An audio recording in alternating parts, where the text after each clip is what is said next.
Kasus meninggalnya seorang balita usai menjalani CT scan dan mendapat suntikan penenang di RSUD Prambanan Sleman menyisakan duka mendalam bagi keluarga.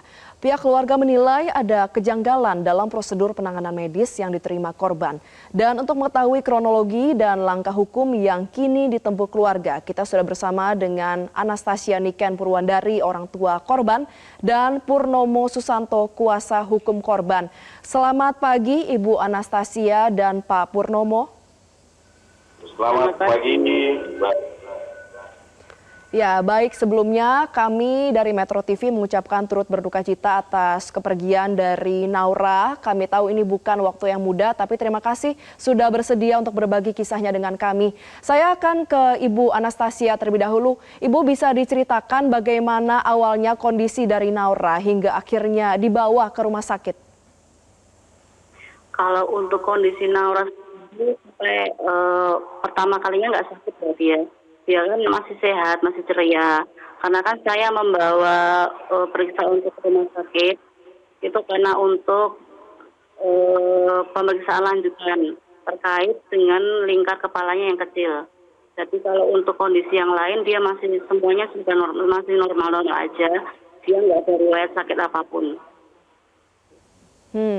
Apa kemudian penyakit yang disebutkan oleh dokter diderita oleh Naura hingga akhirnya dokter menyarankan untuk melakukan CT scan, Ibu Anastasia? Kalau untuk diagnosis dokter, dia itu sekali. Jadi lingkar kepalanya itu untuk seusia dia, untuk seusia 4 tahun itu garis merah.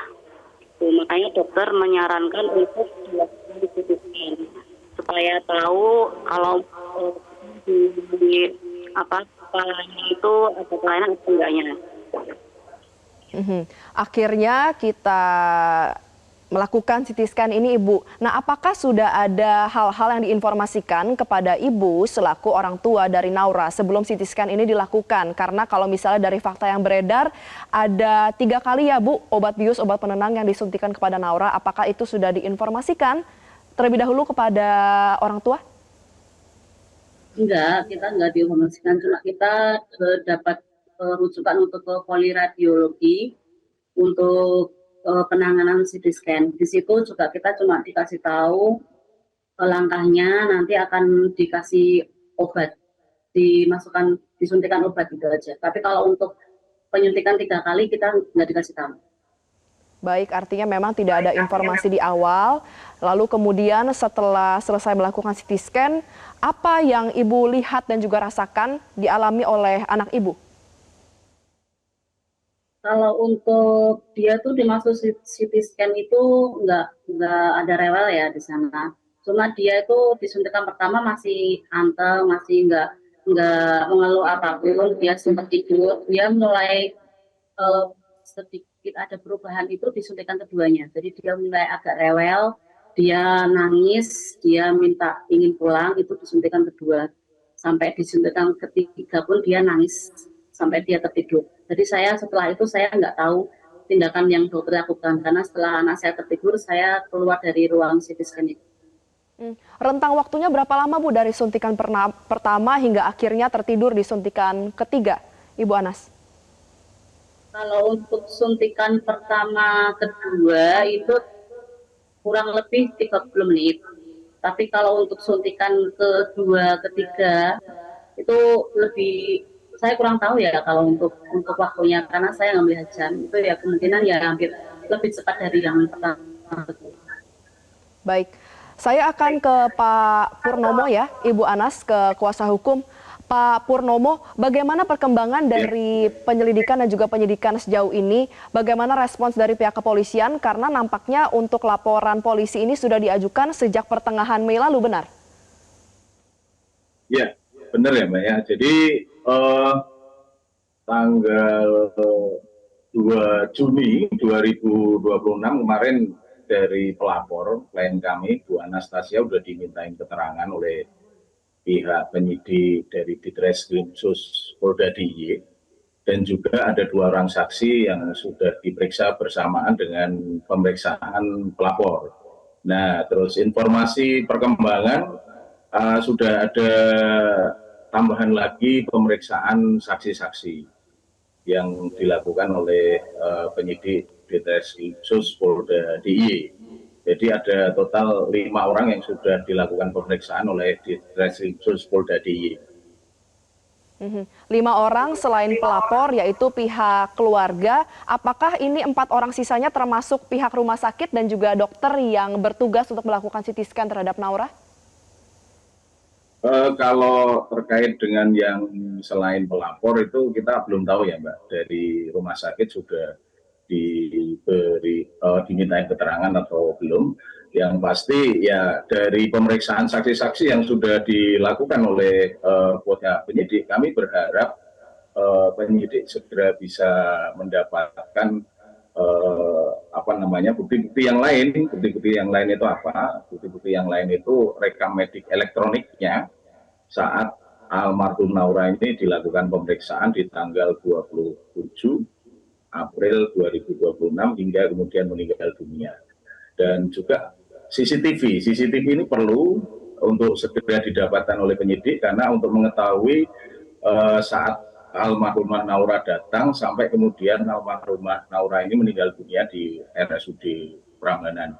Dan juga ada monitoring obat, terus kemudian ada hal-hal lain yang yang harusnya segera didapatkan oleh pihak penyidik, bukti-bukti itu, sehingga nanti perkara ini bisa terungkap dengan terang benderang hingga akhirnya kebenaran dan keadilan bisa didapatkan oleh klien kami. Baik, artinya selain pemeriksaan saksi, penyidik juga sudah melakukan pengumpulan terhadap bukti-bukti. Salah satunya adalah tadi CCTV ya Pak, kemudian juga ada rekam medis. Nah, tadi kita sudah sempat menayangkan juga ada pernyataan dari pihak rumah sakit Pak Purnomo dan juga Bu Anas bahwa saat ini mereka sebenarnya ingin beretikat baik untuk melakukan penjelasan kepada pihak keluarga terkait dengan apa yang sebenarnya terjadi kepada almarhum Naura. Tapi masih menunggu jadwal dari kuasa hukum. Apakah hal tersebut benar Pak? Apakah memang ada upaya dari rumah sakit untuk menghubungi pihak keluarga korban dan juga kuasa hukum untuk melakukan penjelasan? Ya, sebenarnya kuasa hukum itu dari awal itu pada saat sebelum kita membuat laporan itu tanggal 16 Mei 2026 itu sudah datang ke rumah sakit RSUD Prambanan ya.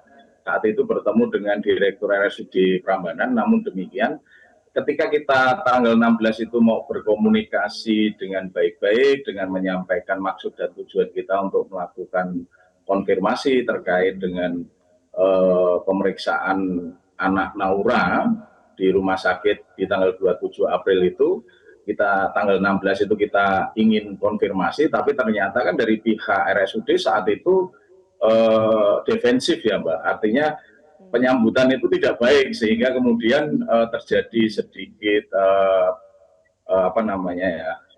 sedikit peristiwa yang itu sebenarnya tidak kita inginkan. Dari pelayanan direktur untuk menemui kita saat itu kita anggap kurang baik lah, sehingga kemudian kita tim kuasa hukum kemudian menganalisis perkara, terus kemudian kita lakukan laporan. Nah, memang ada komunikasi dari pihak RSUD, tapi tidak langsung dari RSUD, tapi melalui Pemkab Kabupaten Sleman, pemerintah Kabupaten Sleman, untuk kita bisa menerima penjelasan dari pihak rumah sakit. Namun demikian, informasi yang selalu kita dapat itu kan sesuai dengan SOP ya Mbak. Apa yang dilakukan oleh dokter itu sudah sesuai SOP. Nah, SOP ini kan ya kita SOP-nya seperti apa faktanya anak klien kami ini kemudian meninggal dunia kan, seperti itu. Jadi kalaupun sesuai SOP, SOP-nya harus diuji kan seperti apa SOP itu. Nah, ini pun laporan kita pun juga menindaklanjuti dari keinginan dari Direktur Rumah Sakit untuk menguji di pengadilan kan, seperti itu. Artinya memang hingga saat ini belum ada penjelasan resmi ya dari pihak rumah sakit kepada pihak keluarga mengenai apa yang sebenarnya terjadi, dan sejak awal rumah sakit ini defensif hingga akhirnya pihak keluarga memutuskan untuk melanjutkan ini ke langkah hukum. Saya akan kembali ke Ibu Anastasia. Ibu, kita melihat bagaimana langkah hukum ini sudah dilakukan, sudah bergulir ya, sudah beberapa minggu.